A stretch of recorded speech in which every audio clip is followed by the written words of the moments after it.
पूरी तैयारी व दमदारी के साथ ये चुनाव लड़ रही है। अर्थात हमारी पार्टी ने इस चुनाव में या किसी भी पार्टी के साथ किसी भी प्रकार का कोई भी चुनावी समझौता आदि नहीं किया है। इसके साथ ही हमने बीएसपी से जुड़ने की तादाद को ध्यान में रखकर फिर उसी अनुपात में ही यहाँ सर्व समाज के लोगों को टिकट भी दिए हैं। लेकिन अब मैं आप लोगों का ध्यान यहाँ हो रहे विधानसभा आम चुनाव में अपनी पार्टी बीएसपी को कामयाब बनाने के लिए कुछ जरूरी बातों की तरफ दिलाना चाहती हूँ।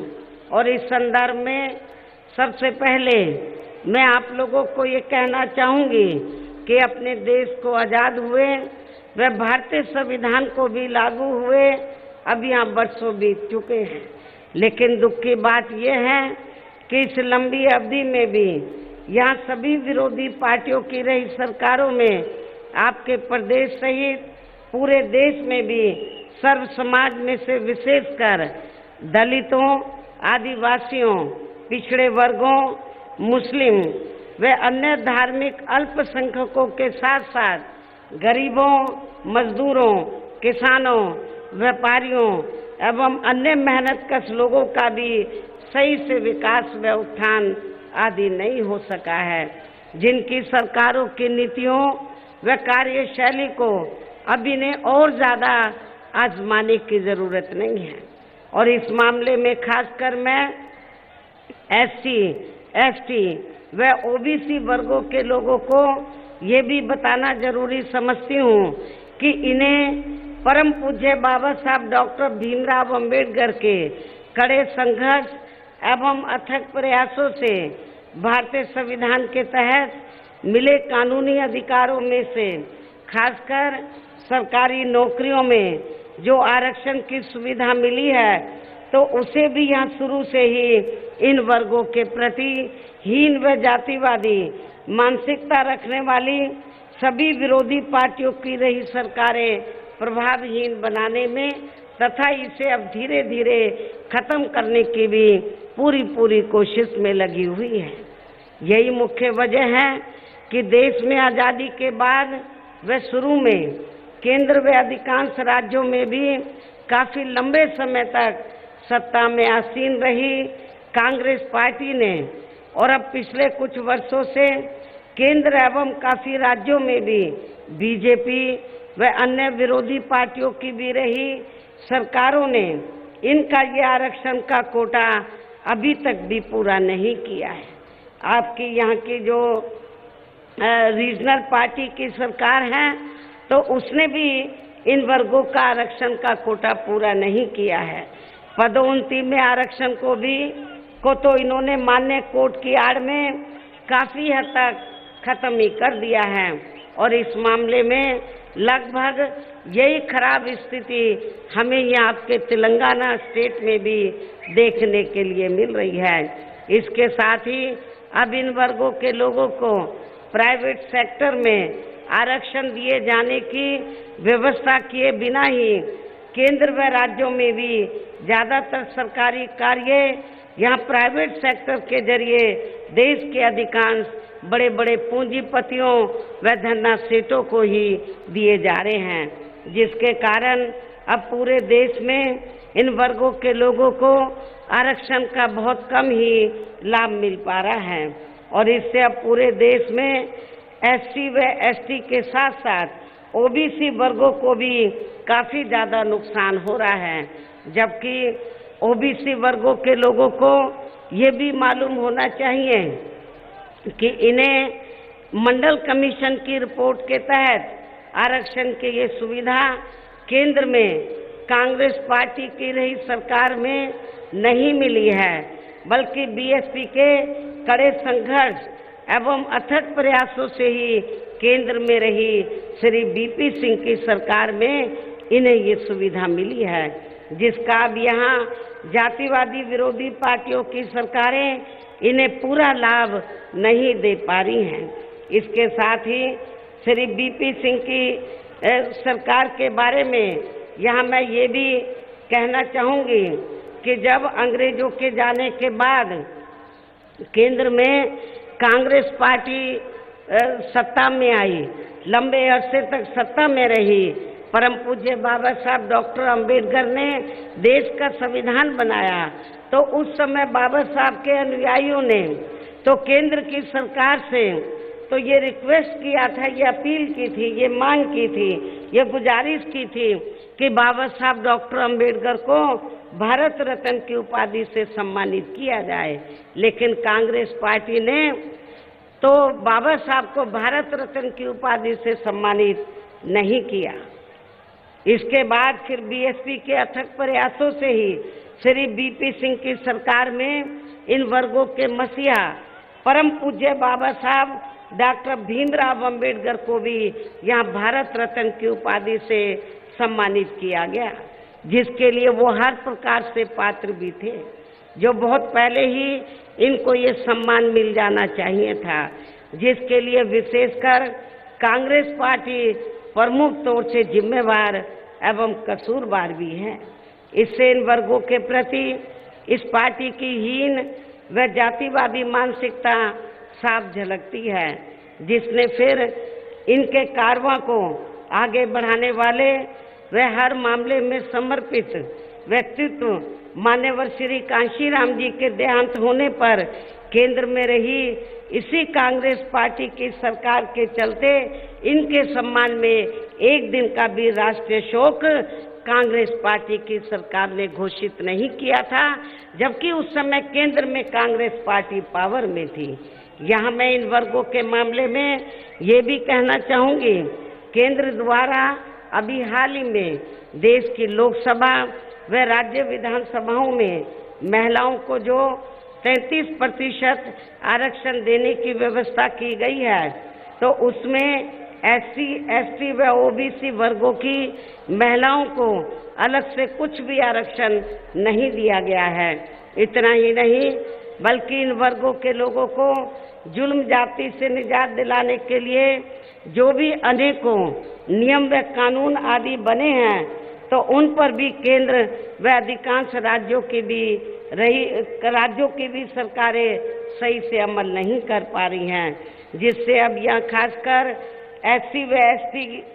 वर्गों के ऊपर शोषण करने वाले लोगों का मनोबल और भी ज़्यादा बढ़ा है। और इसका सबसे बड़ा एग्जाम्पल ये है कि हमारी पार्टी के कैंडिडेट जो आपके सामने खड़े हैं, मुझे बताया गया कि अभी हाल ही में उनके ऊपर अटैक किया गया, उनके ऊपर हमला किया गया, लेकिन यहाँ की जो कानून व्यवस्था इतनी खराब है कि उन्होंने इनके ऊपर अटैक किया गया और इनको बचाया नहीं गया, इनके ऊपर हमला किया गया। ये तो इनके साथ में कुछ साथी थे तो उन्होंने इनको बचाया, इनके साथ एक दो और लोग थे, उनके ऊपर भी हमला किया गया जो काफ़ी गंभीर हालत में हैं। यहाँ की स्टेट गवर्नमेंट को मैं ये कहना चाहती हूँ कि जब आप कानून व्यवस्था को सुधार नहीं सकते हैं तो आपको सत्ता में बैठने का कोई नैतिक अधिकार नहीं है। और इतना ही नहीं, मैं ये भी कहना चाहती हूँ कि हमारी पार्टी के उम्मीदवार के ऊपर तो जो हमला कराया गया है एक सोची समझी रणनीति के तहत कराया गया है, क्योंकि इनके मुकाबले में जो सत्ताधारी पार्टी का कैंडिडेट है और पार्टियों के कैंडिडेट हैं वो बुरी तरीके से हार रहे हैं। बीएसपी का कैंडिडेट जीत रहा है, इसलिए उन्होंने ये इनके ऊपर हमला कराया गया।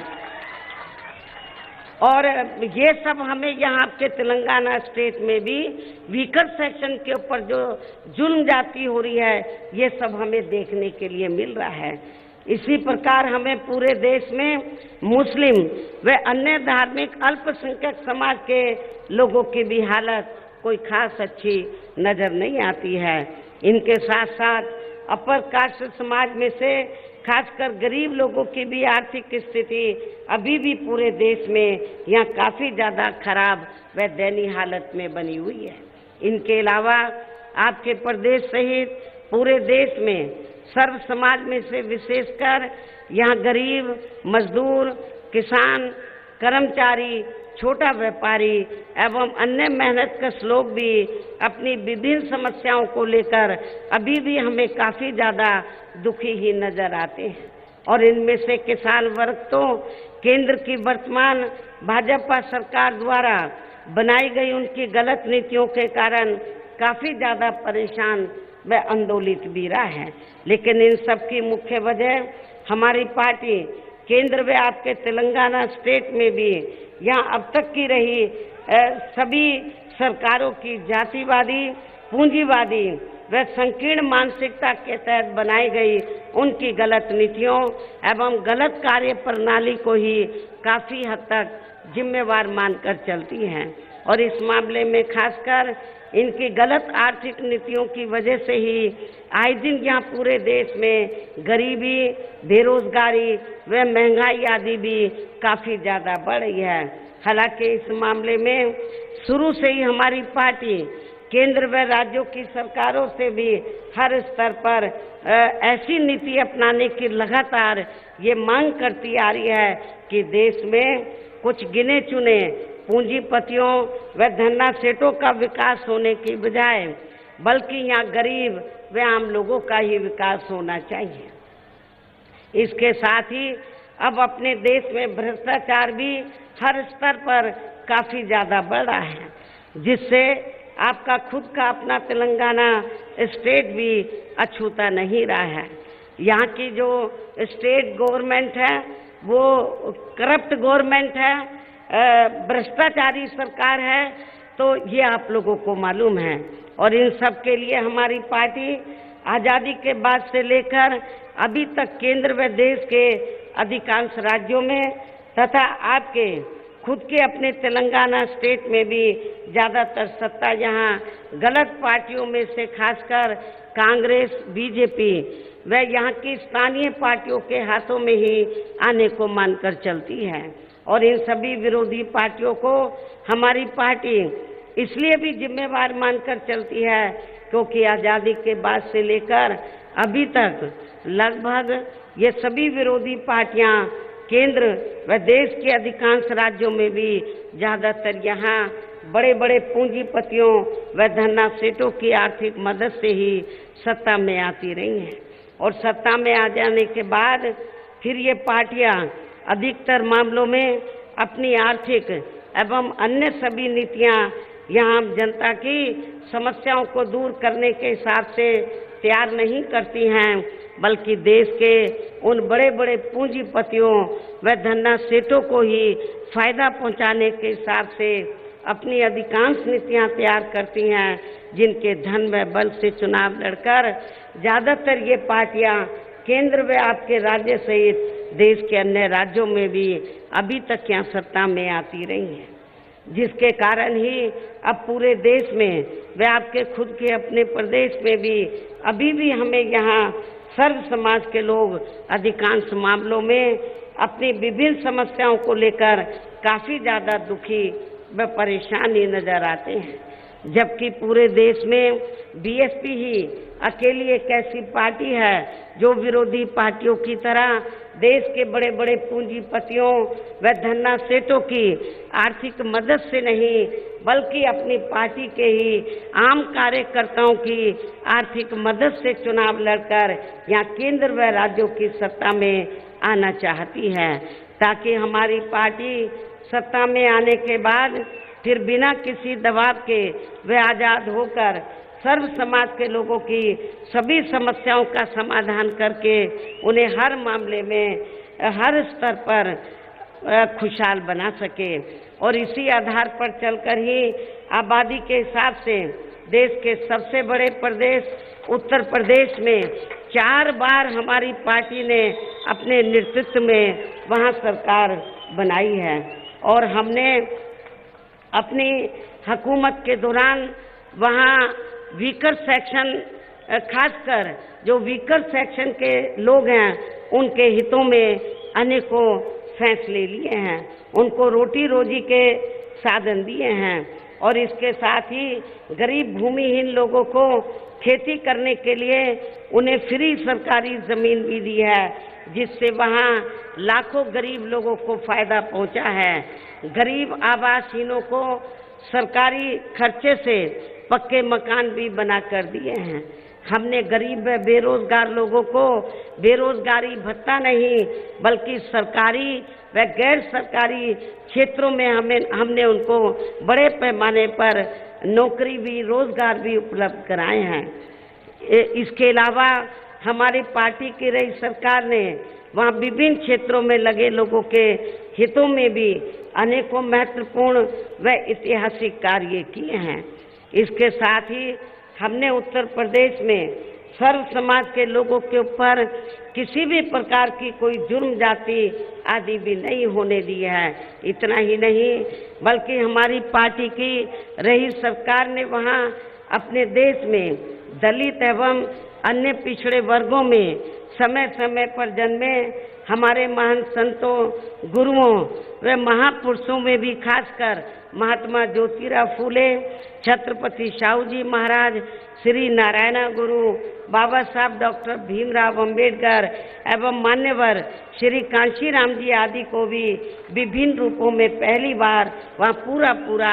आदर सम्मान दिया है, जिन्हें विरोधी पार्टियों के लोग अभी तक भी आसानी से पचा नहीं पा रहे हैं। और यदि आप लोग भी यहाँ अपने तेलंगाना प्रदेश में आम जनहित के व खासकर कमजोर एवं उपेक्षित वर्गों के हितों में ऐसे ही कार्य करना चाहते हैं तो फिर आप लोगों को भी उत्तर प्रदेश की तरह ही यहाँ अपने तेलंगाना प्रदेश में भी अपनी पार्टी को हर मामले में मजबूत बना के यहाँ अपनी खुद की सर्वजन हिताय व सर्वजन सुखाय की नीतियों पर आधारित सरकार बनानी होगी, जिसके लिए अब आप लोगों को यहाँ अपने तेलंगाना स्टेट में विधानसभा के लिए हो रहे आम चुनाव में अपनी पार्टी का बेहतर रिजल्ट लाना होगा। और इसके लिए आप लोगों को वोट पड़ने तक यहाँ की सत्ताधारी पार्टी व अन्य सभी विरोधी पार्टियों के साम दाम दंड भेद आदि अनेकों हथकंडों से भी जरूर सावधान रहना है। और इस मामले में इसके साथ साथ आप लोगों को मैं ये भी बताना चाहती हूँ कि हमारी पार्टी तो दूसरी पार्टियों के तरह अब चुनाव में कोई भी चुनावी घोषणा पत्र आदि जारी नहीं करती है। और लेकिन आप लोगों को ये भी मालूम है कि जब चुनाव होता है तो सत्ताधारी पार्टी और विरोधी पार्टियां तो बड़े लुभावने वाले तो अपने चुनावी घोषणा पत्र आदि जारी करती हैं, जिन्हें ये पार्टियां सत्ता में आने के बाद अधिकतर अमल में नहीं लाती हैं, जिस पर से अब जनता का काफ़ी हद तक विश्वास ही उठ गया है। इसलिए हमारी पार्टी किसी भी चुनाव में अपना कोई भी चुनावी घोषणा पत्र आदि जारी नहीं करती है। वैसे भी हमारी पार्टी कहने में बहुत कम बल्कि कार्य करके दिखाने में ही ज़्यादा विश्वास रखती है। अर्थात हमारी पार्टी जो कहती है उसे करके भी दिखाती है। और अब मेरा यही कहना है कि आप लोगों को अपने खुद के व अपने तेलंगाना स्टेट के भी हित में यह अपनी पार्टी बीएसपी की ही सरकार बनाना बहुत ज़रूरी है। तभी फिर यहाँ के प्रदेश में परम पूज्य बाबा साहब डॉक्टर भीमराव अंबेडकर एवं मान्यवर श्री कांशीराम जी आदि का भी अधूरा रहा सपना जरूर साकार हो सकता है, जिन्होंने कदम कदम पर अनेकों कष्ट झेलकर अपनी पूरी जिंदगी यहाँ विशेषकर कमजोर एवं उपेक्षित वर्गों के लोगों को अपने पैरों पर खड़ा करने के लिए समर्पित की है। इसके साथ ही तभी फिर यहाँ अपनी पार्टी के स्टेट अध्यक्ष व हर मामले में कुशल व्यक्तित्व श्री आर एस प्रवीण कुमार को भी तेलंगाना स्टेट का मुख्यमंत्री बनाया जा सकता है। जिन्होंने अपनी आईपीएस की सरकारी नौकरी से इस्तीफा देकर वे वीआरएस लेकर अब ये पूरे जी जान से अपनी पार्टी को मजबूत बनाने में लगे हैं, जिसे भी खास ध्यान में रखकर अब आप लोगों को श्री आर.एस. परवीन कुमार व पार्टी के यहाँ के जो स्थानीय कैंडिडेट हैं, इनको भी अपनी पार्टी के हाथी चुनाव चिन्ह के सामने वाले बटन को दबा के इनको जरूर कामयाब बनाना है। और इसके लिए अब आप लोगों को वोट पड़ने वाले दिन अपने सभी कार्य छोड़कर वे अपने अपने पोलिंग बूथों पर समय से पहुंचकर अपना वोट डालने के लिए जरूर जाना है। और इस मामले में हमारी महिलाएं भी पीछे नहीं रहेंगी, लेडीज भी पीछे नहीं रहेंगी। इसके साथ ही अपनी पार्टी का कोई भी वोट पड़ने से ना रह जाए तो उसका भी आप लोगों को विशेष ध्यान रखना है। इस प्रकार से आप लोगों को अपनी पार्टी को कामयाब बनाने का हर संभव पूरा प्रयास करना है। इसके साथ ही यहाँ मैं ये भी कहना चाहूँगी कि इस चुनाव के बाद मैं आपके स्टेट में व साथ लगे आंध्र प्रदेश में भी खासकर नौजवानों को तैयार करने के लिए पार्टी के नेशनल कोऑर्डिनेटर श्री आकाश आनंद को भी बीच में जरूर भेजती रहूंगी, ताकि आपके इन दोनों राज्यों में पार्टी और भी ज़्यादा मजबूती के साथ आगे बढ़ती रहे। वैसे यहाँ आपके तेलंगाना स्टेट के party president Shri RS. Parveen Kumar भी अपनी पार्टी को मजबूत बनाने में पूरे जी जान से लगे हैं, जिससे अब यहाँ हो रहे विधानसभा आम चुनाव में पहले से बेहतर रिजल्ट आने की भी काफ़ी संभावना है। और मुझे पूरी उम्मीद है कि आपके तेलंगाना में इस बार बहुत ही चौंकाने वाला रिजल्ट आएगा। बहुजन समाज पार्टी के पक्ष में रिजल्ट आएगा, बेहतर रिजल्ट आएगा और आपकी अपनी सरकार बनने की भी पूरी संभावना है। अंत में अब मैं पुनः अपनी पार्टी के इन सभी उम्मीदवारों को जो यहाँ मंच पर मौजूद हैं, अपनी पार्टी के सभी उम्मीदवारों को पार्टी का चुनाव चिन्ह जो हाथी है, हाथी चुनाव चिन्ह के सामने वाले बटन को दबाकर इनको मैं जिताने की, कामयाब बनाने की पुरजोर अपील करते हुए अपनी बात यही समाप्त करती हूँ। जय भीम, जय भारत। DNN हिंदी को सब्सक्राइब करने के लिए दबाएं लाल रंग का सब्सक्राइब बटन और घंटी का बटन दबाकर ऑल नोटिफिकेशन पर क्लिक करें। चैनल को जिंदा रखने के लिए नीले रंग का ज्वाइन बटन दबाकर चैनल को आर्थिक सहयोग करें।